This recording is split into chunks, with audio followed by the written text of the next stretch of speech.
It didn't. Nothing happened. Then, with 5 seconds left, and the score tied at 59 apiece, it was Irma Robinson who held the ball and the Globetrotters' fate in his hands. Irma steps, pumps his right leg as he does, and lets go his one-hand shot. Irma Robinson, he wound that ball up in it when that whistle blew. And as the shot goes into the air, the gun goes off. I knew it was going in. I said, it's got to go in. I didn't think it was good. I thought it was too far out. The shot is still in the air and keeps soaring and comes down. It went in.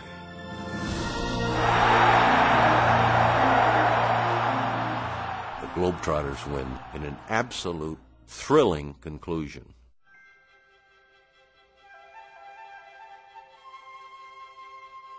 And I know I talked to Mike and them afterwards. The Lakers were shocked.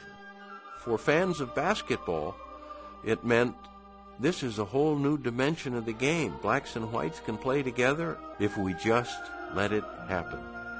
If we don't provide these specious and shallow arguments about why we can't let blacks on the floor, if we don't let our racism command us. It was a starting process for validating African American athletes, particularly basketball players. And I think the white establishment clearly had lost their marketing and racial divide arguments, and things were beginning to change.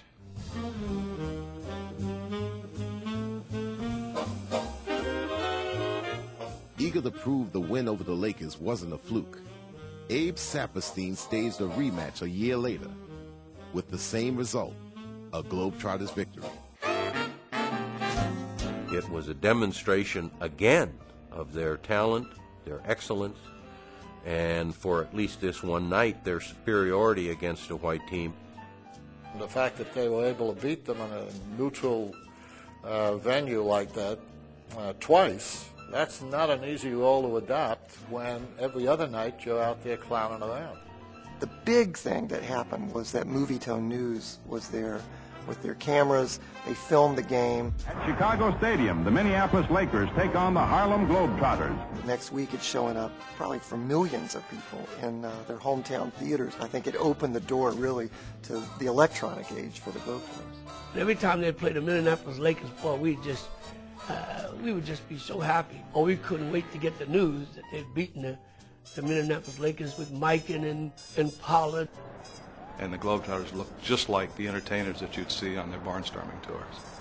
That had to have been embarrassing to the league and also embarrassing to the players. And by the way, so it wasn't just a win. It wasn't just that they defeated Mikan, but they danced on his grave.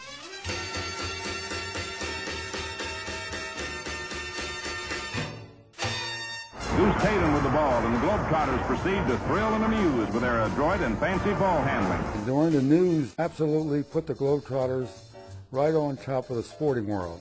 And from that point on, they moved into the big auditoriums all over the country.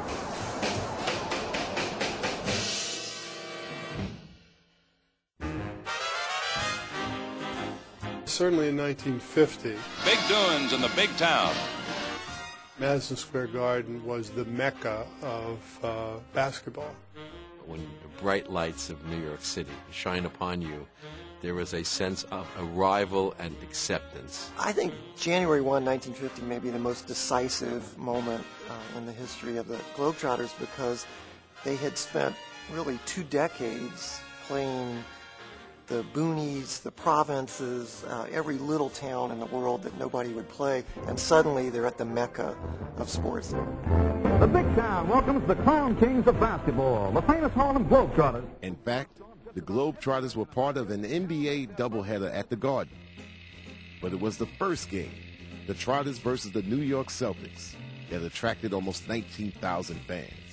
It's the largest crowd that had ever watched a basketball game in New York. 7,000 people are turned away. There's almost a riot.